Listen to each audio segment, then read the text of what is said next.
जबलपुर के बरगी बांध में डूबे डबल डेकर क्रूज मामले में न्यूज 24 मध्य प्रदेश छत्तीसगढ़ की खबर का एक और बड़ा और दमदार असर हुआ। जिस क्रूज को जांच से पहले ही जल्दबाजी में चकनाचूर कर दिया गया था, अब उसके मलबे को सीज कर दिया गया। जो एक्सपर्ट हैं अब इस मलबे की जांच कर हादसे की असली वजह तलाशेंगे। लेकिन सवाल अब भी वही है, आखिर किसके इशारे पर फिटनेस रिपोर्ट आने से पहले ही सबूतों को मलबे में तब्दील कर दिया गया। रिपोर्ट आपको दिखाते हैं।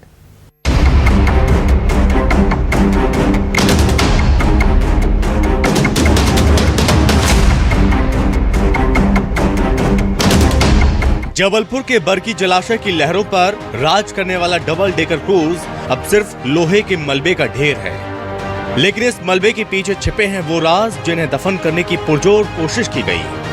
न्यूज 24 मध्य प्रदेश छत्तीसगढ़ ने जब इस मुद्दे को प्रमुखता से उठाया कि आखिर जांच पूरी होने से पहले क्रूज को नष्ट क्यों किया गया, तो प्रशासन में हड़कंप मच गया। मध्य प्रदेश के जबलपुर में बरगी डैम में हुए हादसे ने पूरे देश को दहला कर रख दिया था। लेकिन इस घटना की जांच होती उसके पहले ही प्रशासन ने मिलकर जो है वो डबल डेकर क्रूज चकनाचूर कर दिया। इस खबर को प्रमुखता से न्यूज़ 24 ने ये 2 मई को इस खबर को उठाया था और इस सवाल जनरेट किया था कि आखिर जांच के पहले, फिटनेस के पहले, एनओसी लेने के पहले आखिर ऐसी क्या जल्दबाजी थी, क्या लापरवाही थी, क्या ऐसा गड़बड़ जाला छिपाने की कोशिश की जा रही थी कि 2 मई को ही सुबह सुबह ये क्रूज बरगी डैम से निकालते ही चकनाचूर कर दिया। इस बाबत हमने जबलपुर कलेक्टर राघवेंद्र सिंह से फ़ोन पर चर्चा भी की थी। उसका हमारे पास रिकॉर्ड भी मौजूद है जिसमें कलेक्टर ने ये बात स्वीकार की थी कि हाँ, ये क्रूज़ की लाइफ जो है 30 साल है, 20 साल क्रूज़ चला था, 10 साल इसकी लाइफ बची थी। तो फिर सवाल उठता है कि सारे फिटनेस सर्टिफिकेट लगाने के पहले ही आखिर इस क्रूज़ को ज़मींदोज़ करने की ऐसी क्या जल्दबाजी थी। आखिर इस खबर के बाद जो है भोपाल का सिस्टम जो है वो जागा है। एसीएस ने बैठक करके आनंद फानन में कमेटी बनाई है और ये कहा है कि ये कमेटी जाकर इस क्रूज़ के मलबे की जांच करेगी और पाएगी कि क्या वाकई में क्रूज़ चलने लायक था या नहीं था या फिर कोई गड़बड़ झाला है। बहरहाल इसके पूरा जो मलबा है और जो इंजन है उसको सुरक्षित रखने के और उसको किसी तरह के छेड़छाड़ न करने के निर्देश दिए हैं, जिसके बाद पूरा मलबा सीज कर रख लिया गया है। अब खबर यह है कि क्रूज के मलबे को सीज कर दिया गया है। जांच कमेटी ने स्पष्ट निर्देश दिए कि क्रूज के इंजन और बचे हुए हिस्सों से कोई छेड़छाड़ न की जाए। जल्द ही विशेषज्ञों की टीम जबलपुर आकर इस कबाड़ हो चुके क्रूज का मुआयना करेगी और पता लगाएगी कि डूबने की असली वजह तकनीकी खराबी थी या लापरवाही। बड़ा असर न्यूज 24 मध्य प्रदेश छत्तीसगढ़ की खबर के बाद मलबा सीज हुआ। जांच से पहले ही क्यों किया गया क्रूज को नष्ट? विशेषज्ञों की राय, फिटनेस सेफ्टी कमियों को छिपाने के लिए खेल किया गया। करोड़ों का खेल। 2006 में 80 लाख में क्रूज खरीदा गया था। 2024 में 38 लाख रुपए लगाकर क्रूज का रेनोवेशन हुआ था। एनजीटी की पाबंदी के बाद भी क्रूज का संचालन हो रहा था। 30 अप्रैल को बरगी बांध में डूबा था डबल डेकर क्रूज। हादसे के वक्त क्रूज में कुल 41 लोग सवार थे। घटना में 13 लोगों की मौत हुई थी, 28 लोगों का रेस्क्यू किया गया था। घटना के 6 दिन बाद भी अब तक एफआईआर दर्ज नहीं की गई। रेस्क्यू के दौरान भी प्रशासन की नाकामी देखने को मिली। देशी जुगाड़ से रेस्क्यू किया जाता रहा। हादसे से निपटने को पर्यटन विभाग की कोई तैयारी नहीं थी। स्थानीय लोग मदद नहीं करते तो मौतों का आंकड़ा बढ़ सकता था। जबलपुर कलेक्टर राघवेंद्र सिंह ने न्यूज 24 से बातचीत की और स्वीकार किया कि इस डबल डेकर क्रूज की उम्र 30 साल थी, लेकिन ये महज 20 साल ही चल पाया।